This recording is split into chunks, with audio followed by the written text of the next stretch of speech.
Hello learners, कैसे हैं आप सभी का एक बार फिर से मेरे YouTube channel commerce knowledge NT net में स्वागत है।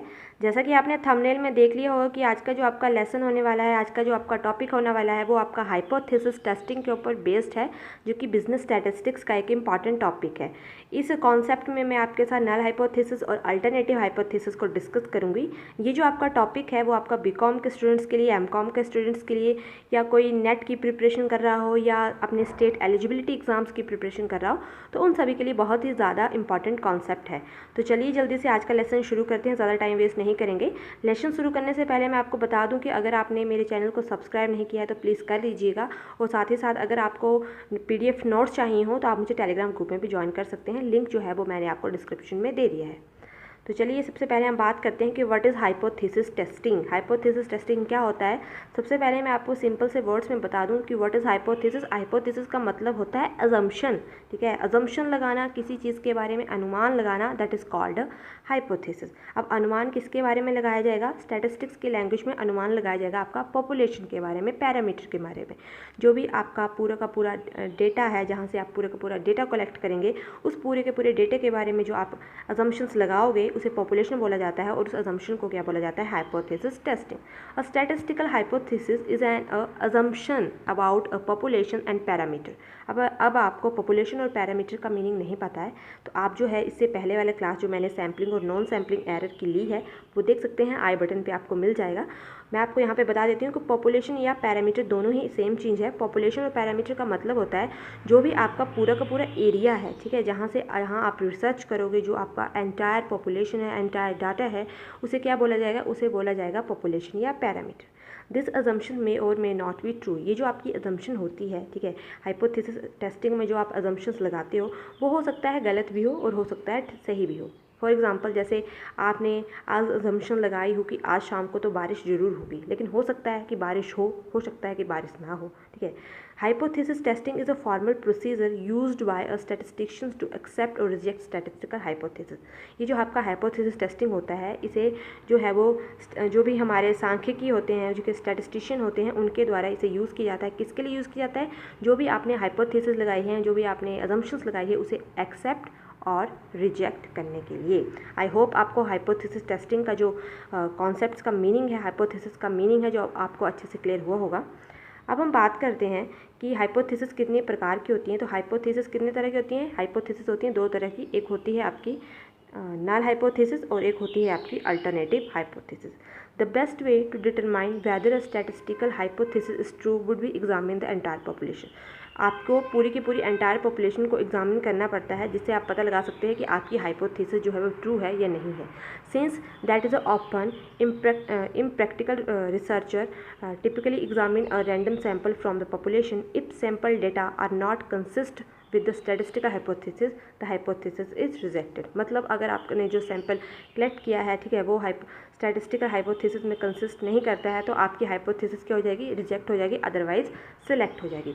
अब मैंने आपको बता दिया कि हाइपोथेसिस क्या होता है। हाइपोथेसिस का मतलब होता है अजम्पशन लगाना। अब अजम्पशंस कितने तरह की होती हैं? आपकी स्टैटिस्टिकल हाइपोथेसिस कितने तरह की होती हैं? दो तरह की होती हैं। एक होती है आपकी नल हाइपोथेसिस और एक होती है आपकी अल्टरनेटिव हाइपोथेसिस। अब हम बात करते हैं कि what is null hypothesis. Null hypothesis क्या होता है? सबसे पहले मैं बता दूं कि नल हाइपोथेसिस को डिनोट करते हैं हम H0 से। प्लीज़ इसे आप हाईलाइट कर लीजिएगा, बहुत ज़्यादा इंपॉर्टेंट हो जाता है ये लाइन, बिकॉज एग्जाम में हमेशा पूछा जाता है कि नल हाइपोथेसिस को किससे डिनोट करते हैं या अल्टरनेटिव हाइपोथेसिस को किससे डिनोट किया जाता है, तो बहुत ज़्यादा इंपॉर्टेंट है। तो नल हाइपोथेसिस को डिनोट किया जाता है H0 से। नल क्या होता है? नल मतलब जिसकी वैल्यू नहीं है, जो जीरो है, ठीक है। H से मतलब हाइपोथेसिस, तो आप इस तरह से याद कर सकते हैं H0 null hypothesis. It is usually the hypothesis that sample observation result purely from chance. इसमें हर सैम्पल ऑब्जर्वेशन को जो है पूरा का पूरा चांस मिलता है।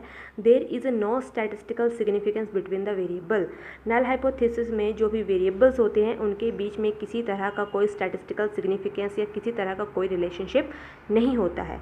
It is usually the hypothesis a researcher और experimenter will try to disprove and discredit.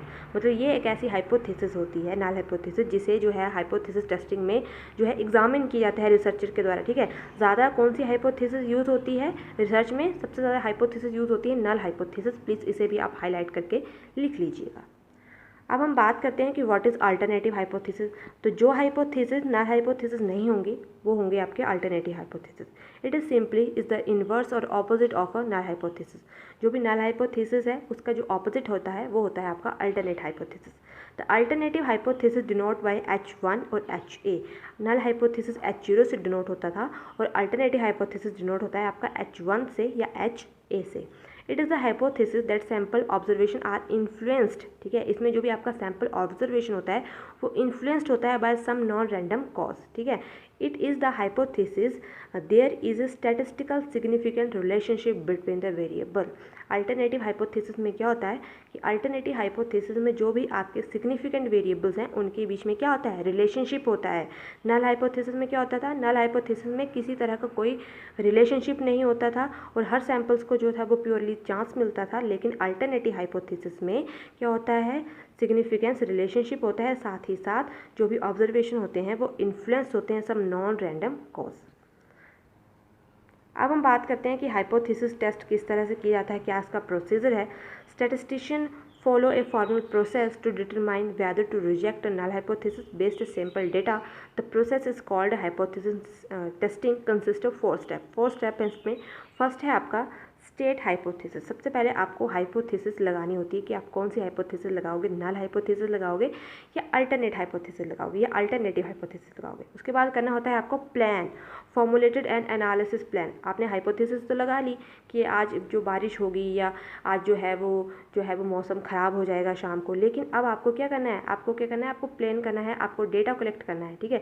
जो आप डेटा कलेक्ट करोगे, आपको किस तरह से डेटा कलेक्ट करना है, जैसे आपने ऑब्जर्वेशन लगा ली या आपने हाइपोथेसिस लगा कि आज बारिश होगी, तो आपने क्या डेटा कलेक्ट किया होगा, आपने देखा होगा कि आज जो है वो बादल है, ठीक है। तो उसमें उसी तरह ही रिसर्च में सबसे पहले हाइपोथेसिस लगाई जाती है, उसके बाद हाइपोथेसिस को प्लान किया जाता है। नेक्स्ट क्या किया जाता है, सैंपल को एनालिसिस किया जाता है, उसका उसको एनालाइज किया जाता है सैंपल को। नेक्स्ट क्या किया जाता है, फोर्थ में आपका क्या जाता है, इंटरप्रेट रिजल्ट। लास्ट में रिजल्ट निकाला जाता है और देखा जाता है कि हाइपोथेसिस आपकी एक्सेप्ट हुई या रिजेक्ट हुई। तो आई होप आपको null hypothesis, alternative hypothesis, hypothesis का मीनिंग क्या होता है, हाइपोथेसिस टेस्ट किस तरह से लगाया जाता है, क्या इसके 4 स्टेप्स हैं, सारे के सारे अच्छे से समझ आ गए होंगे। तो अगर आपको आज का लेक्सन अच्छा लगा है तो प्लीज़ लाइक कीजिए, शेयर कीजिए और प्लीज़ अगर आपको किसी तरह की क्वेरी है तो आप कमेंट कीजिए। और अगर आप मेरे चैनल पर बिल्कुल नए हैं तो प्लीज़ चैनल को सब्सक्राइब कर दीजिए। साथ ही साथ आपको अगर PDF नोट्स चाहिए हो तो आप मुझे टेलीग्राम ग्रुप में भी ज्वाइन कर सकते हैं। वहाँ पे मैं आपको पेपर 1 जो आपका एंटी नेट कॉमर्स में या एंटी नेट का जितने भी आपके पेपर्स होते हैं उसमें जो आपका पेपर 1 होता है वहाँ के कुछ ई-बुक्स आपको प्रोवाइड करवाती रहती हूँ। साथ ही साथ जो है आपको MCQs भी प्रोवाइड करवाती हूँ वहाँ पर। साथ ही साथ जो है आपको नोट्स सेंड करती रहती हूँ, जितने भी मेरे पास जो है नोट्स हैं, जो भी वीडियो से रिलेटेड नोट्स हैं वो सारे के सारे। तो आप मुझे टेलीग्राम ग्रुप में भी ज्वाइन कर सकते हैं। और प्लीज़ जो है बेल आइकन को प्रेस करना ना भूलिएगा, बिकॉज जब भी आप बेल आइकन को प्रेस करेंगे आपको नोटिफिकेशन, जब भी मैं लेसन डालूंगी आपको नोटिफिकेशन जो है वो मिल जाए। तो thank you so much learners, और अपनी लर्निंग को जो है वो चालू रखिए, उसे कभी बंद मत होने दीजिए। Thank you so much, bye bye.